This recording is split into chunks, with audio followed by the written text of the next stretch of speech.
don't have a problem with policemen. On the contrary, I admire the effort to bring order to our streets. He doesn't know about the crime. Your time is better spent discussing politics. I'm confident they are indispensable in regard to all the paperwork and other administrative duties.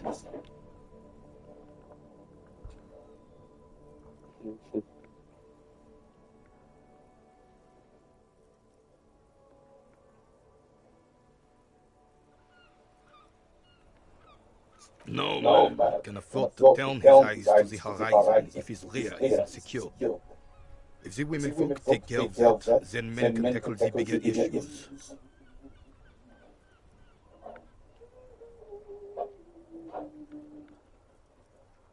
Well, I'm glad that at least some people bearing your insignia have kept a level head in these turbulent times.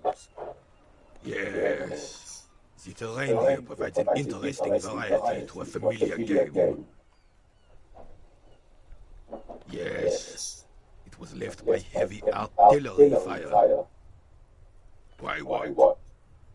Because that's what happens when communards hijack your country, execute your supreme leadership, and turn your capital into a slaughterhouse. You use heavy ordnance to clean up your home. Sadly, no. It was the foreigners who brought them to their knees. We fought valiantly, too valiantly. So valiantly we got licked. Should have fought dirty, like they did, their suicide sex cult propaganda and mad anarchist women strapped to shrapnel bombs. We didn't so, and we lacked caliber. God bless him, but the suzerain's cannons simply weren't big enough. It was probably a bit more complicated than that.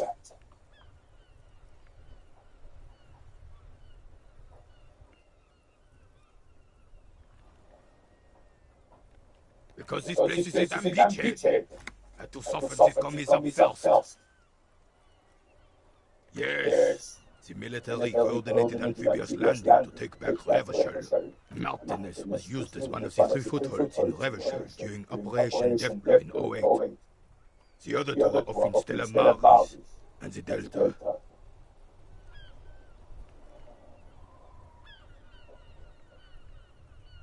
This here is Blood Ground, where coalition goods first made landfall and cleaned those rabid dogs out. Most likely, we plagued Betonk of their mangled corpses. Blood Ground. You got old René going there. Like he isn't hungry enough already.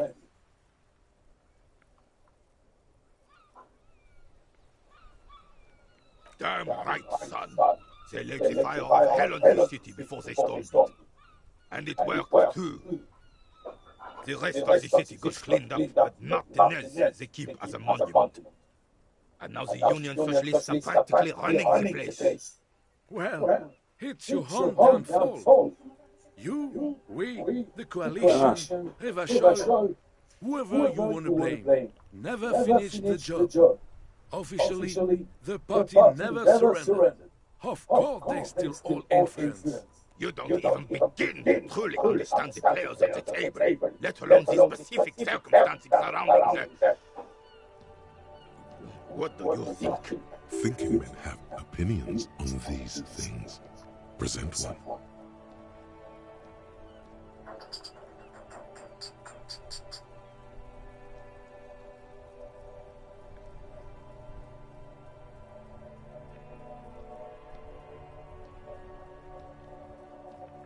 No, they don't. But I'm sorry it had to be the coalition. After 8 years of fighting rabid commies, boiling cats for food and drinking piss in the mountains, I would have preferred if the Right Honorable King Guillaume returned to Revachol, or even if that damn clown Fussel had risen from the grave and led us. Sadly, that was not the case. Instead, all that is just, truly, and beautiful in the world was wiped away, and now it's neon signs and toothpaste stands everywhere. Foreign influence peddling garbage and stupid music on the radio. This is just what the commies wanted. This was the plan all along. This is what they wanted to replace the role of the suzerain with. It doesn't. That was 100 years ago. It had nothing to do with anything. Damn Frissel. He was a king we couldn't protect. The Carabineers failed him, and the crown. He died in the hands of the High Boy, in a very public execution. He slouches as he says that. It makes him smaller, admitting they left the king to the mob. A true king in both blood and mind led Revachol before Frissel. He would have been better, but the damn commies drove him into exile. Exiled, Joyce said Guillaume ran, and his nephew, Frissel, was shot in his place. This is communal propaganda. Guillaume would never do something like that. He is Lelio. The suzerain is king. Has everyone forgotten already? They've forgotten already. It's no use talking to you. You were still in Daddy's balls when it happened. When we took our last stand against the filth and rode the cavalry straight into gunfire. An extremely inadvisable strategy against automatic weapons. Be sure not to make the same mistake.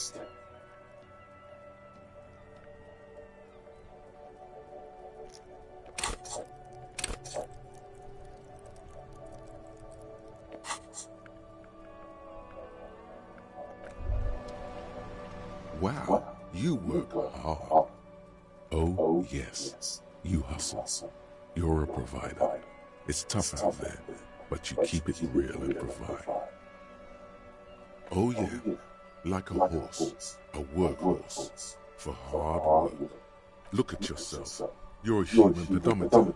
You must have walked 200,000 steps down cracked asphalt, mosaic, sand, and linoleum after you re-emerged.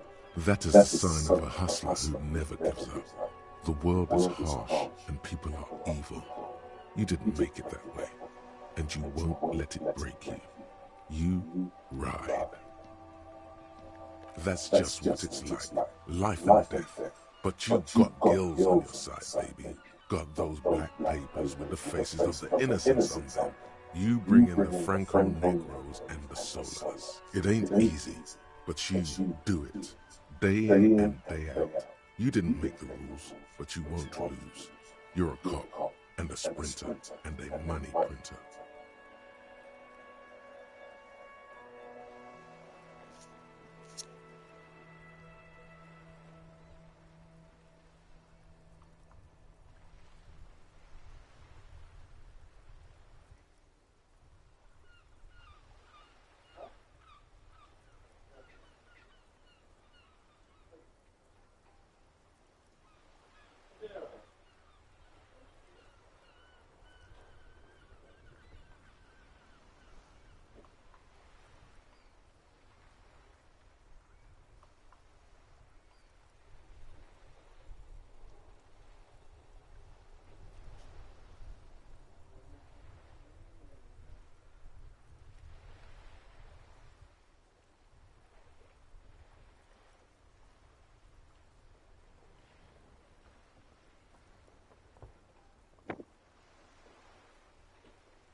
Can't say that.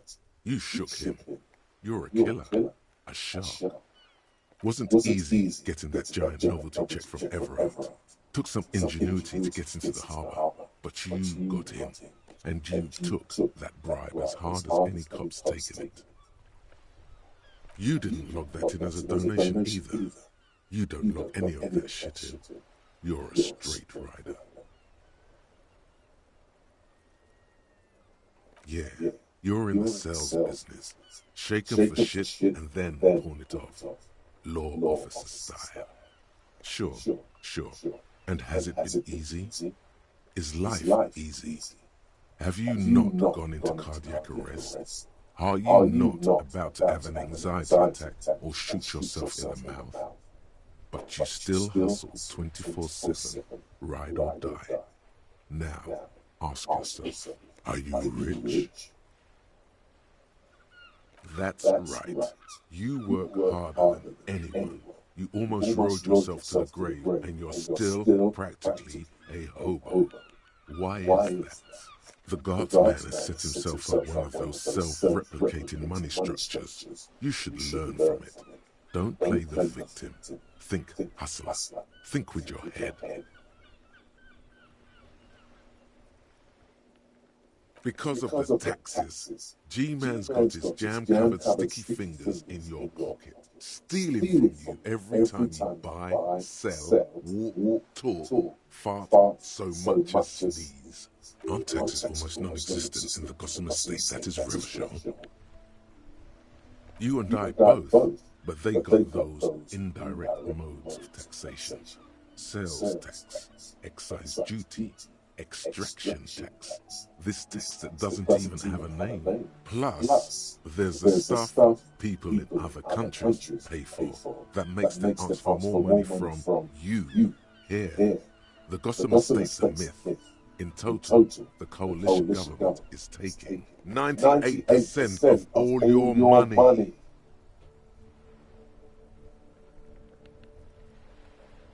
Here you go, hustler. Fight the righteous fight. Free the people. Keep it real. Keep it street. Keep foaming at the mouth furiously on the tax issue.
Zero empathy.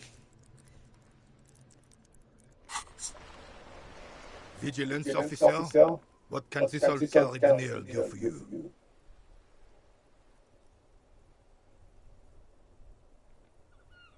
Ah, yes! King Philip Zittel on his steed. A reminder of what Revachol once was. Oh, absolutely. At the mercy of a cocaine-snorting tyrant who emptied the treasury so he could sleep on a bed of gold. A superpower, feared and respected.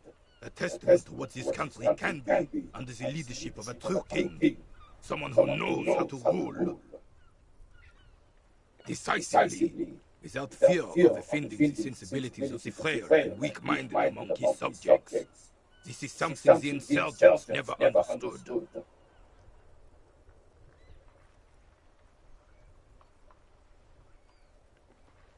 Necio is only as strong as its leader.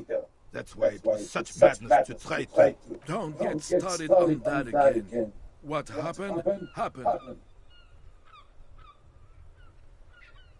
The Carabiner doesn't reply, but his entire being communicates unbreakable resolve. Oh, Old Philip was a big fan of the purple nose candy. The nobility loved so much. Cocaine cannot see of salt. His egocentricity is borderline legendary. You can't even take the responsibility for yourself. How could you fathom the responsibility weighing on the shoulders of a ruler? That's why the Philippian kings use cocaine for clarity of vision, to aid in their work. Regnum cocainum, Revaschol's finest years. Philippe Zitter was even brought into this world with the help of cocaine. The court medic administered a dose to his mother when she was in labor, and it is well known with the help of cocaine. Only the purest of girls. He was able to connect with higher realms. He's just making excuses for the king's habits, isn't he?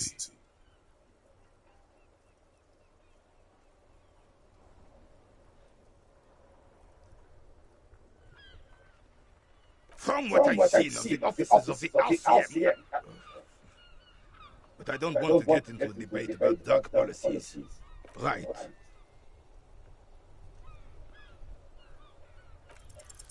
All you observe is a veteran refusing to let go of the past and his old uniform. This is not uncommon. This is the uniform of the Royal Carabineers in service of Fils I, Guillaume le Lion, and the valiant King Philip V before him. Don't you mean Frisel the Fan? You do not speak his name, Craven, although he was a clown. But he was our clown, ours to ridicule and to mourn. There's something you missed. You will get to it. Don't worry.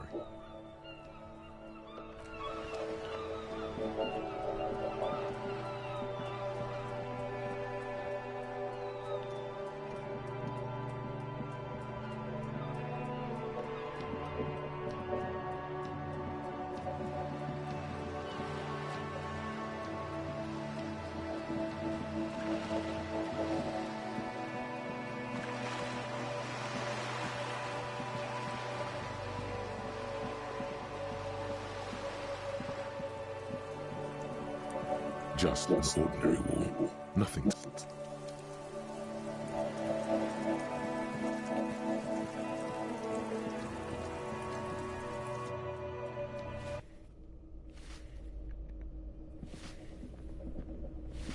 Give me a moment.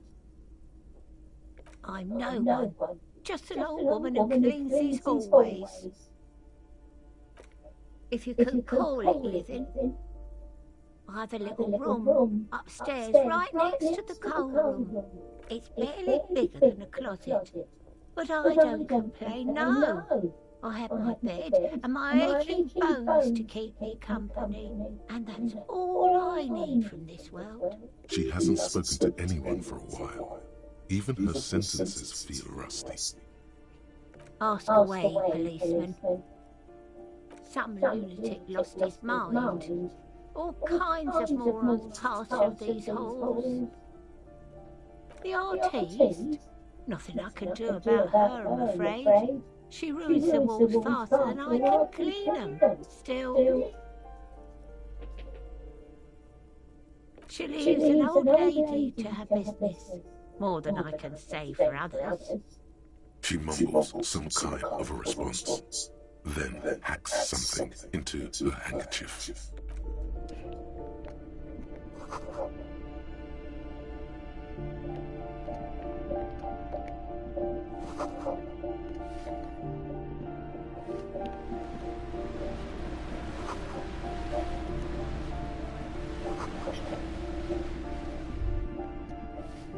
What happened here?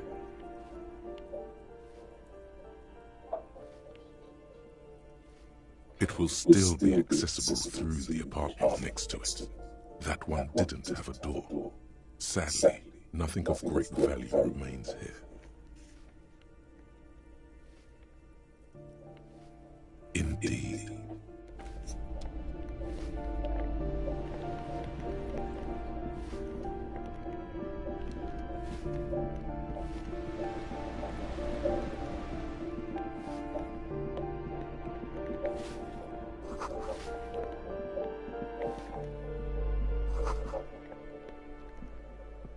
You hear someone walking around inside, rearranging the furniture.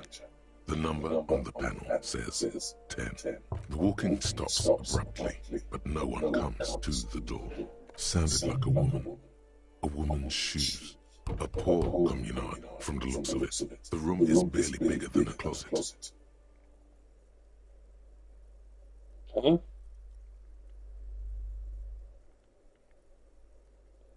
Do I have to open the door? Do you have a warrant?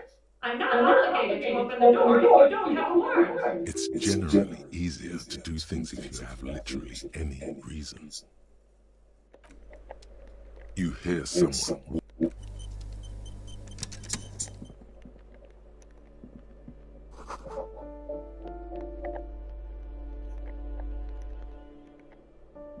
This door has been closed with a padlock. A chalk-drawn number on the board says number 11. It's a solid lump of metal, but the shackle is deeply corroded. A solid pair of chain cutters would make short work of it. Better whip out those cutters. You won't get very far otherwise. No reply.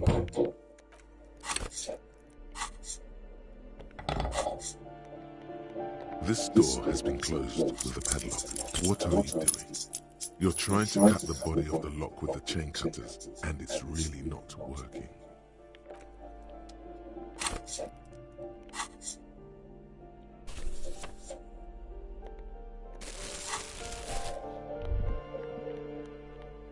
That isn't just a five-pointed star. It's an inverted white pentagram cradled in a wreath of antlers, the iconography of communism. In other words, the star and antlers was developed in the 6th decade of the last century and quickly adopted by Mazov and the communards during the revolution. Even today, half a century after, the star and antlers retains the ability to evoke hope, disappointment, and fear in equal measure, to symbolize the toppling of the old order. Also, some social democrats were already using it, because white is the color of peace. Smug superiority, aesthetic musings, the triumph of capital is undeniable. But maybe the guns were sort of cool. Revolutionaries had loads of guns.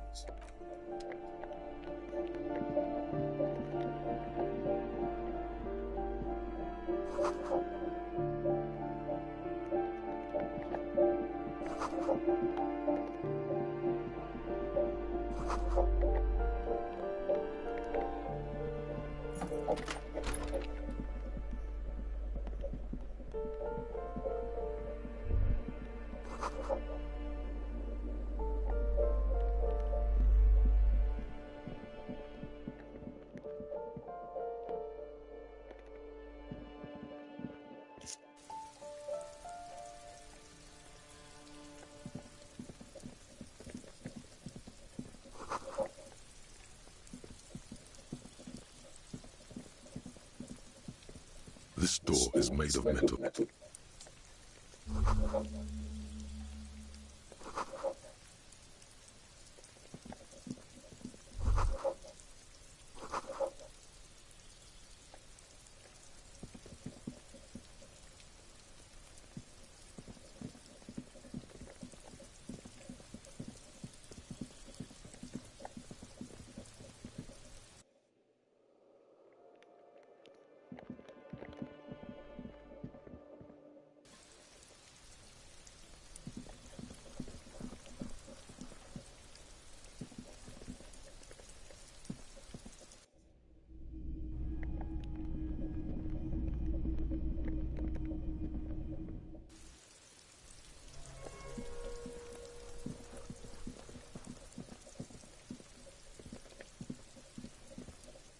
Trying to sneak up on me. Come to slit my throat in my sleep. Apparently, she doesn't like people standing behind her back. Logic error. She's not sleeping right now. Pigs come to take me out. Trying to snuff me out. Then why are you sneaking up on me like that? It's not a good idea to scare me, pig. Not a good idea at all.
You've hurt yourself now. I told you not to mess around back there.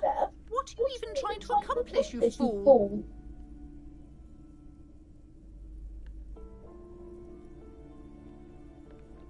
You're only making things worse. Stop it. Be compelled to look at the books. Go to them. A book about cockatoos? There should be one upstairs, right next to the shelf of biographies.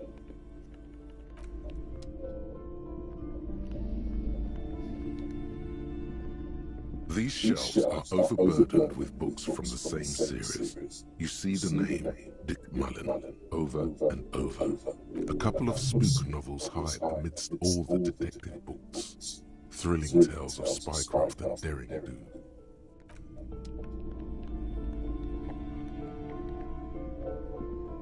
A sulphur-crested cockatoo sits on the cover, its beak slightly open. It looks as if the bird is calling out the book title, From A to Zurich, a guide to a well-behaved cockatoo. Turns out that there are so many different cockatoo species, and they all have behavioral problems. You don't have behavioral problems. That's garbage. You're cool. It's a must-have if you own a cockatoo. I've heard they're quite capricious.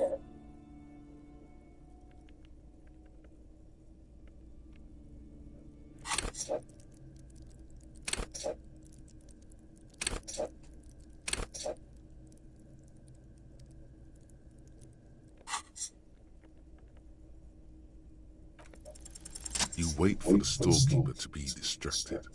When she's not looking, you haul the tome of cockatoos into your pocket. It's quite a challenge, but eventually, the guide to the cockatoos is yours. Splendid effort.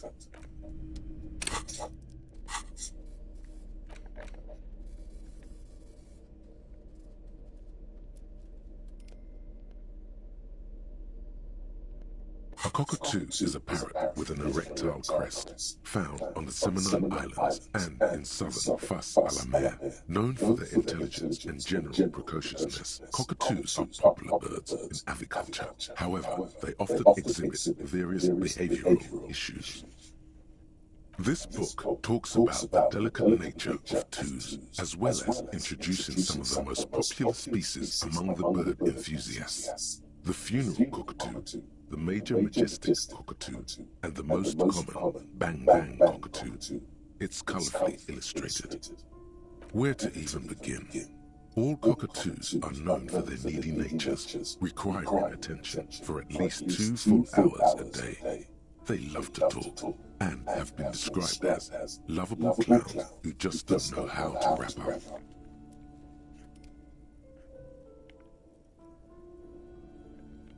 Pet owners also report moodiness, loudness, and hostility as recurring issues. If left unsatisfied, cockatoos may scream non-stop, pluck their feathers, or become aggressive. It is not recommended to get a cockatoo if you're not able to cook them food every day and give them the full care that they need. These birds will never understand that you have a life of your own. You're right. Cockatoos are magnificent creatures. They love to perform, cuddle and show off, and will even scream for fun, often as loud as up to 135 decibels. Ouch. That must hurt. Not great for the neighbors. This is a yellow-tailed black cockatoo. Its specific name, Psittacus venereus, relates to its dark and somber plumage. This bird looks as if dressed for a funeral, 24/7. There is something indisputably ominous about it.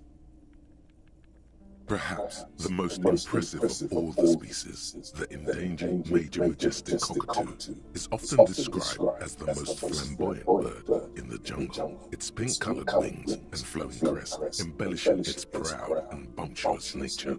In the words of poet-explorer Sir James Fournier, few birds more enliven the monotonous hues of the verdant forest than this big, bold, and beautiful species. It must be glorious to behold, dark pink and snow white. Despite its banging name, the Bang Bang cockatoo is actually the shyest of the species, common in almost all Seminoles forests, as well as zoos and homes all over the world. Its plumage is mainly grey and white. The Seminoles name, Bang Bang, is thought to be of onomatopoeic origins.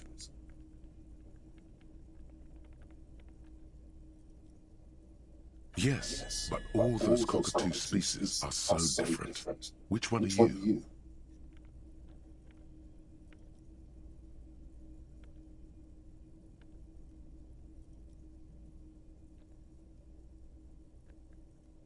You're right, Your Majesty embodied. This big, beautiful bird belongs on your heraldry.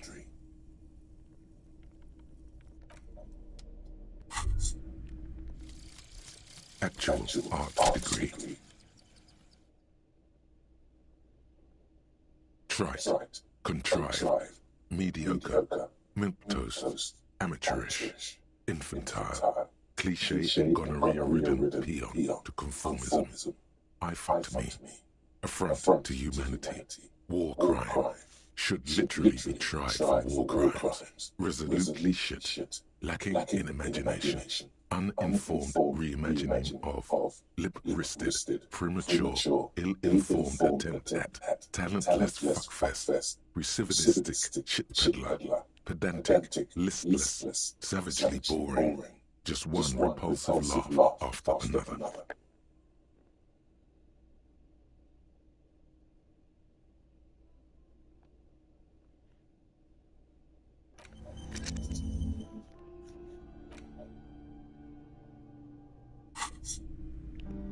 There you go.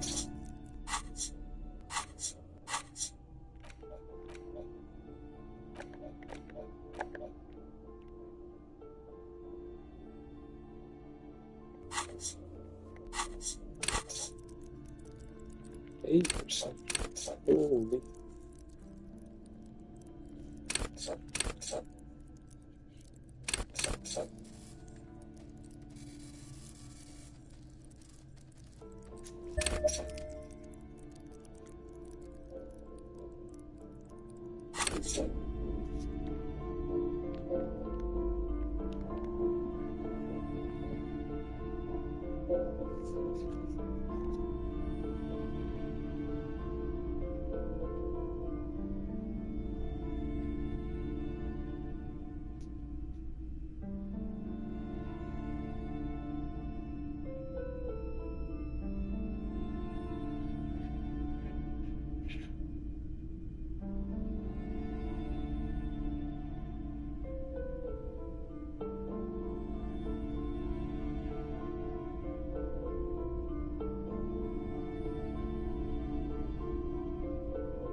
Shelves fill to the brim with crime novels featuring the supposedly stalwart Vespertine detective, Dick Mullen.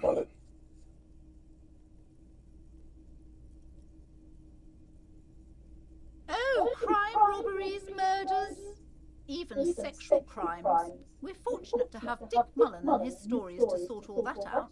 You're a police officer, apparently. You should buy all of these. They really do teach a person how to be a proper detective. Crime fiction is a disgrace.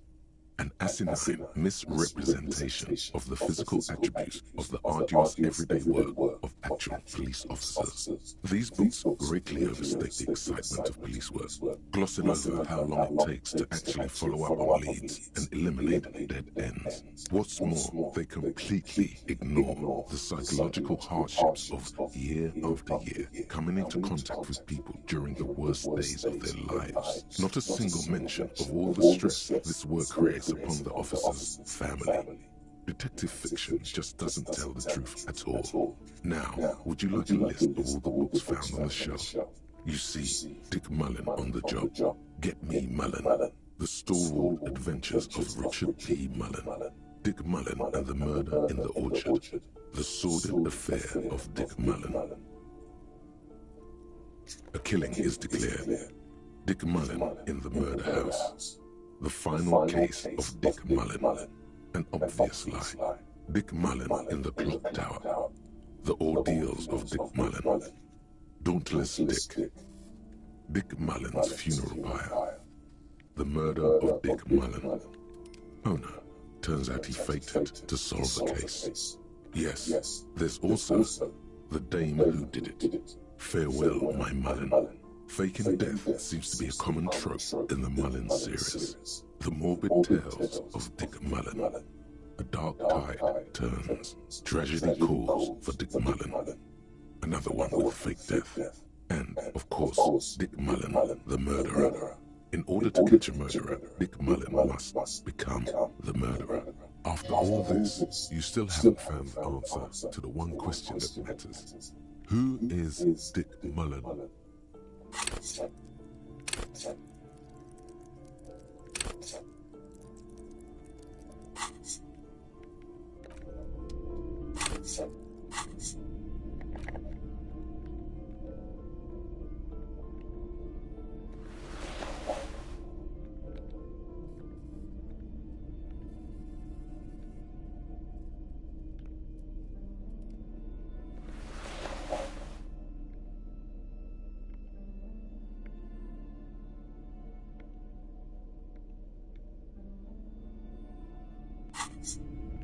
Shelves filled to the brim with crime novels featuring your quick eye notices a small caterpillar crawling across the spine of a book. The title reads, Dick Mullen and the Mistaken Identity. A worn paperback from Dick Mullen's classic Hard-Boiled Phase. The premise seems to be that Dick Mullen is framed for the murder of his best friend and has just a few days to prove his innocence. Could it be the motifs of unstable identities and shocking betrayals? Then this is the book for you. Stealing. Of course. Such violence and immorality. I mean, enjoy.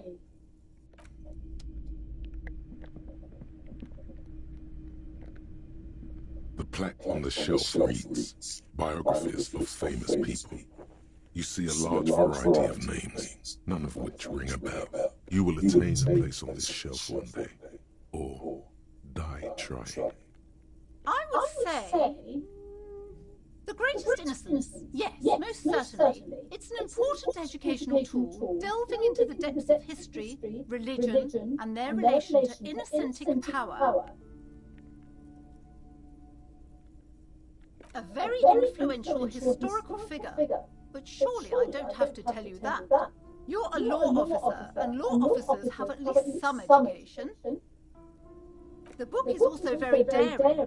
The author aims to re-examine the universal understandings of the innocentic system, creating a fresh vantage point and a shift in the tired order of things.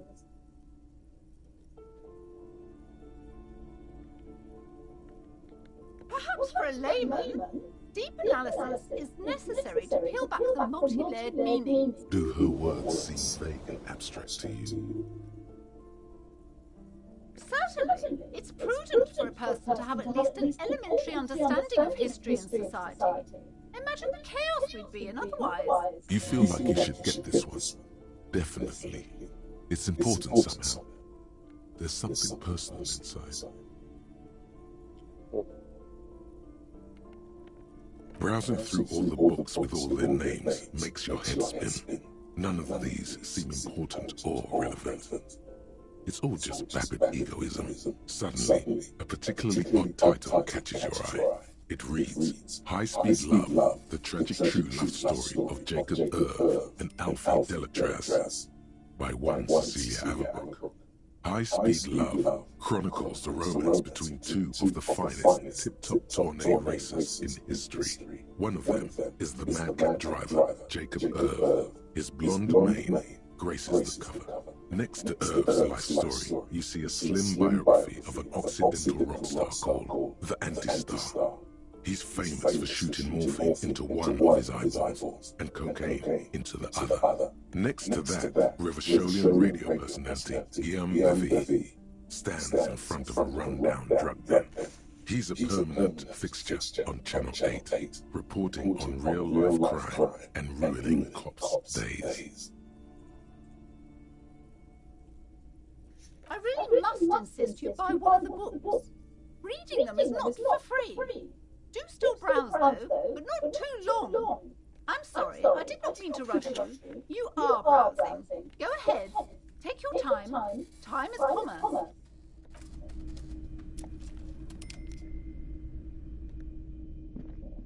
Several maps. The maps look old. This bookstore is not strictly about crime, romance, and biographies of famous people. There's also a wide range of paranatural literature.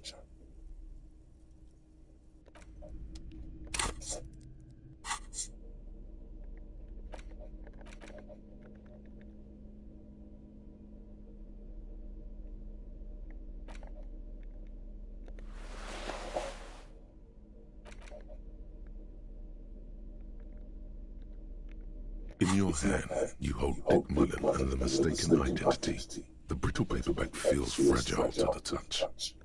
The cover features a pastiche of different scenes. In the foreground, a man in a dark overcoat clutches a pistol to his chest. Rising up behind him are two silhouettes wrapped in a passionate embrace. The tagline reads, Detective Dick Mullen must prove his innocence after an old friend is murdered by someone who looks just like Dick Mullen. That seems to sum up the premise nicely. Needless to say, it violates nearly every RCM regulation for a detective to investigate a murder in which he is a suspect. The story opens with a knock at the door. Detective Dick Mullen is greeted by an old friend, Charlie Spillane, who's come to Mullen to ask a favor on this dark and cold night. Spillane needs Mullen to drive him in from Vesper to a small town along the Insulindian coast. Despite his friend's apparent agitation, Mullen does as he's asked, then returns home, where he passes out drunk, as he does most nights. An extremely unprofessional and hurtful stereotype that's offensive to all upstanding officers of the law. 2 days later, Mullen is arrested by the Vesper police and charged with the murder of Charlie Spillane. At his interrogation, Mullen learns that Charlie Spillane was shot in a bar in the very town Mullen dropped him off in by a man matching Mullen's description. Desperate to clear his name, Mullen manages to convince the Vesper police to release him for 3 days so that Mullen may solve his friend's murder and prove his innocence. Of course, Mullen didn't do it. That's the whole premise of the book. Anyway, Mullen returns to the seaside bar where Spillane was murdered and meets a beautiful, mysterious woman named Diana De Nerva. And not just any dame. She's truly one in a million. A knockout whose mind is as dangerous as her curves. but she's got a secret. Secrets are the currency of human relations. Deneuve reveals that she was Spillene's lover, and that he was mixed up with a local amphetamine smuggling operation. As soon as Mullin begins pulling at strings, the whole conspiracy begins to unravel. Not only is the local police captain in on the amphetamine ring, so is the son of a powerful politician and a strung-out art collector named Torvald, each of whom has his own reasons for wanting Spillane dead. Outwardly, the old police captain is a real law and order crypto-fascist, a barrel-chested man who's beaten his share of suspects to pulp.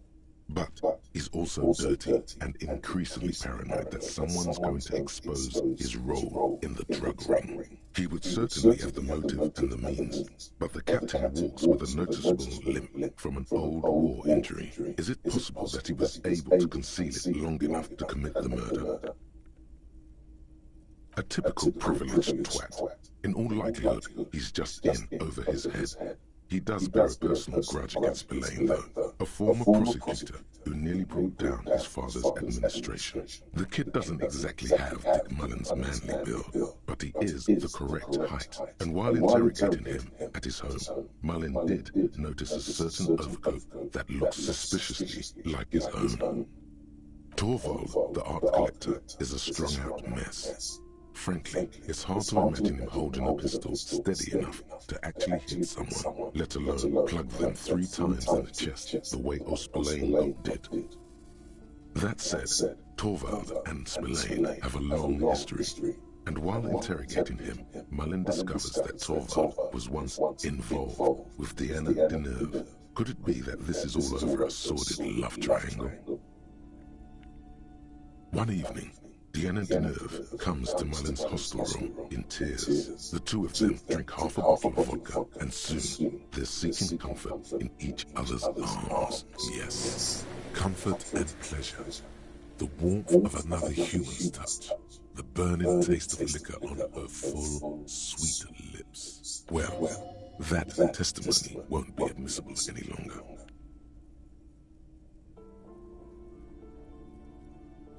The man's a prosecutor's nightmare. Solving a murder counts for nothing if all the evidence gets thrown out in court over police misconduct. As the two lovers share a post-coital cigarette, Diana Deneuve turns to Mullin and says, "By the way, Dick, there was something else I meant to tell you." Always aim for the center of mass. Whatever it is, Mullin never hears the words. A blow to the base of his skull knocks him out cold instantly. Who can you trust in this wicked, messed up world?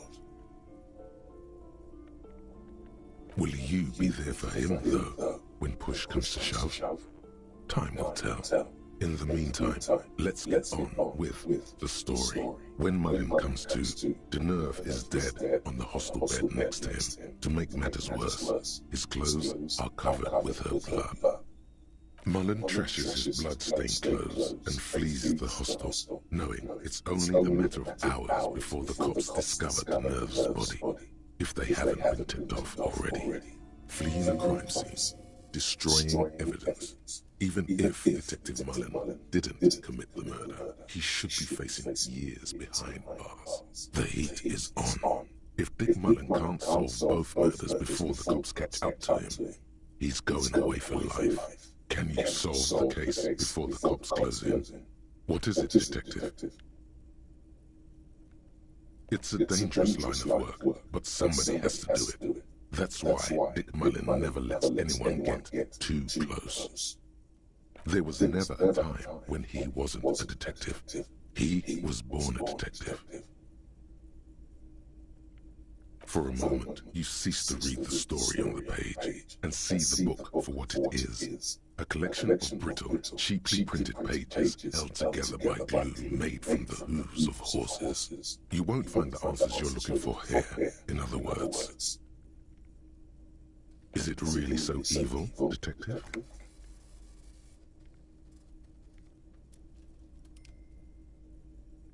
Like what?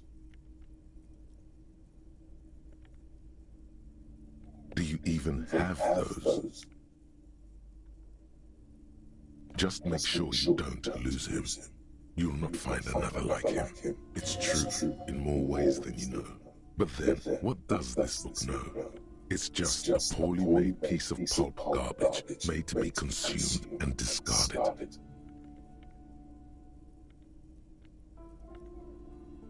So, who did it, Detective?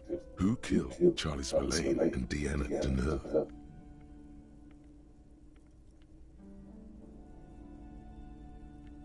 Could be. Who knows? Only one way to find out. You begin furiously flipping through pages. Even as you know these books follow a series of well-worn tropes, you find yourself completely engrossed. You're turning pages so fast, you don't even notice the ancient spine coming unglued.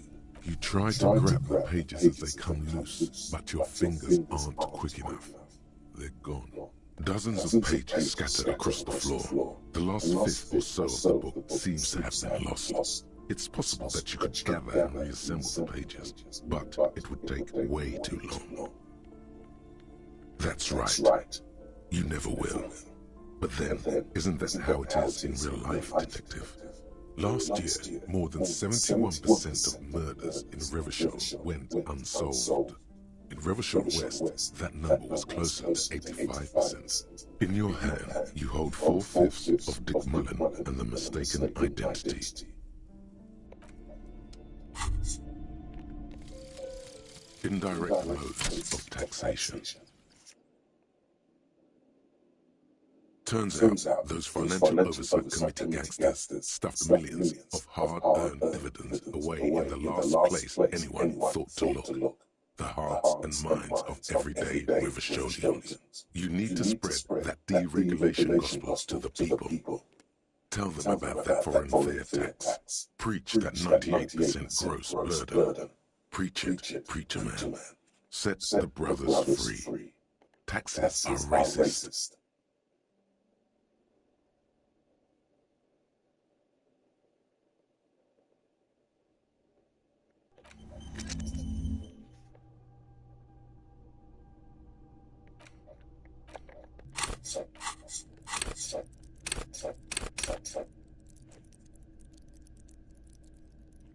Well,